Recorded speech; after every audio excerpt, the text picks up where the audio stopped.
De votre présence nombreuse ce soir. On doit être autour entre 160 et 170 personnes, donc c'est plutôt agréable pour nous qui organisons, mais c'est aussi agréable pour vous aussi de venir à cette restitution, bien expliquer ce qu'on fait, comment on le fait et pour qui on le fait.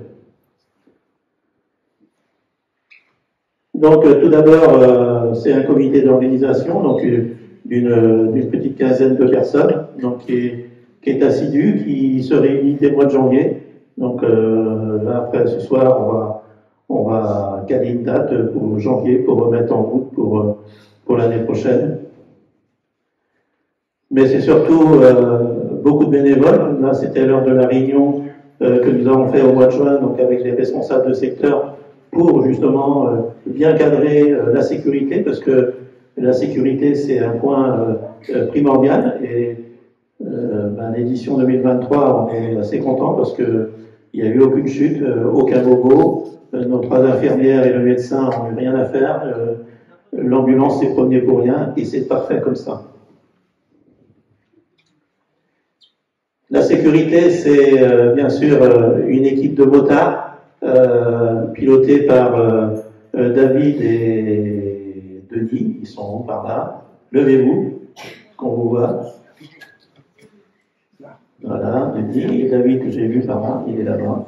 Voilà, donc c'est nos 2 responsables de motards qui s'occupent de trouver justement toute l'équipe de motards qu'il faut. Donc c'est en gros entre 25 et 30 motos qui permettent justement une bonne sécurisation des coureurs, parce que quand ils sont sur la route, ils font pas trop attention, ils roulent et les premiers ont fait 40 de moyenne, donc vous voyez, ça rigole pas. Et bien sûr, c'est une organisation avec la Fédération bretonne des artisans bouchers. Donc son président est là, Julien, lève-toi, mais tu viendras ici tout à l'heure. Julien Marsac. Donc il interviendra tout à l'heure, mais sans la fédération, on aurait du mal à faire. Et comme je dis souvent, n'oubliez pas de manger de la viande. Les carottes, c'est bon, mais un pot-au-feu qu'avec des carottes, c'est plus un pot-au-feu, donc mettez de la viande avec, c'est 100 fois mieux. Et je vais demander à Pierre de venir, parce que Pierre, c'est notre secrétaire, et c'est lui qui a préparé le PowerPoint, donc il connaît mieux que quiconque ce qu'il y a dessus. Donc on va laisser présenter l'édition 2023. Donc le bilan chiffré des participants, 944 en tout. Je rappelle que notre meilleure année reste l'année 2019, c'est-à-dire la dernière édition avant le Covid, où nous accueillions à peu près 1200 personnes. Ensuite, il y a eu donc des années, ça a monté un petit peu en puissance. Nous avons encore pas tout à fait 200 personnes de plus que l'édition 2022. Donc 625 cyclistes qui étaient répartis de cette façon. On aperçoit que le groupe le plus important est représenté par la cyclosportive de 121 km, le grand parcours. Et puis, en fait, le deuxième groupe le plus important, c'est la randonnée 94, au plus près peut-être. Pardon. Donc, je vous laisse découvrir les chiffres. Le trophée de la filiale viande, il y avait peu de personnes, bien sûr, c'était la première édition. Je pense que les personnes étaient contentes et ils vont faire parler de notre opération. En ce qui concerne la randonnée pédestre, voilà la répartition, bon, sans commentaire particulier. De façon comment dire, habituelle, on a un peu plus de monde sur le petit circuit. La répartition, donc ce qu'on peut dire, c'est que vous voyez la cyclosportive représentée par la partie en noir, c'est la plus importante, on vient de le voir. Si on totalise l'ensemble des cyclosportifs, donc la 94, 121 et le trophée, on arrive à 50%, donc ça représente la moitié des participants. Et de la même manière pour les randonnées cyclistes. Et puis, comme je le disais tout à l'heure, on voit les deux groupes les plus importants. Comme commentaire, je dirais volontiers qu'on s'interrogeait parfois sur l'opportunité d'organiser une deuxième cycle sportif sur le parcours un peu plus court. Et là, on voit que quand même, ça représente un chiffre important. Donc, nous pensons que nous avons une formule là assez bien équilibrée et assez efficace. La partition barrage, c'est pour avoir un petit peu l'idée.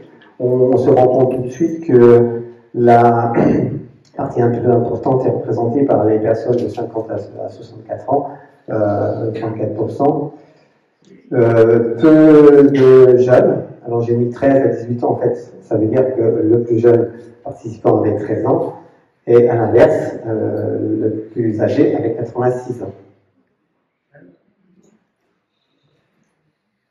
Là, je me suis un petit peu amusé à vous représenter l'origine des participants, des coureurs. Là, on est juste sur les cyclistes.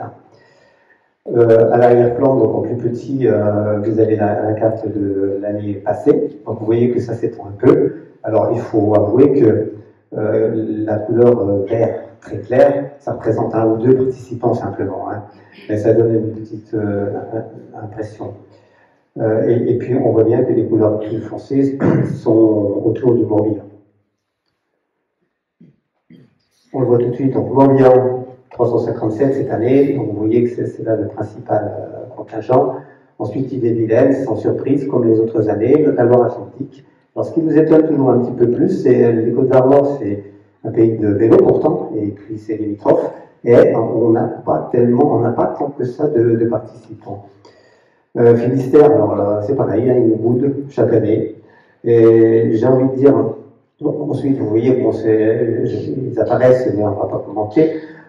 Simplement ceci quand même, c'est que si on totalise la région parisienne, Hauts-de-Seine, Yvelines, Paris, qu'est-ce qu'on a encore, Seine-et-Marne, on arrive à une douzaine de participants. Chaque année, je suis étonné au niveau des inscriptions de voir beaucoup de gens arriver de la région parisienne, et ce ne sont pas forcément des vacanciers, hein, ce sont des gens qui viennent vraiment pour participer à la cyclosportive la plupart du temps. Hein. Alors, bon, c'était pour m'amuser. La réputation de la Cœur de Bretagne dépasse les frontières. Alors, pour tout vous dire, nous avions un Belge, mais il fait quand même le premier, toutes catégories confondues.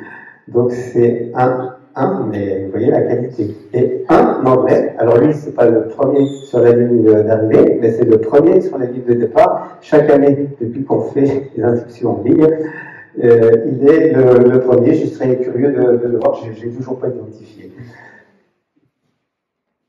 Et puis donc, les images, je vais te laisser peut-être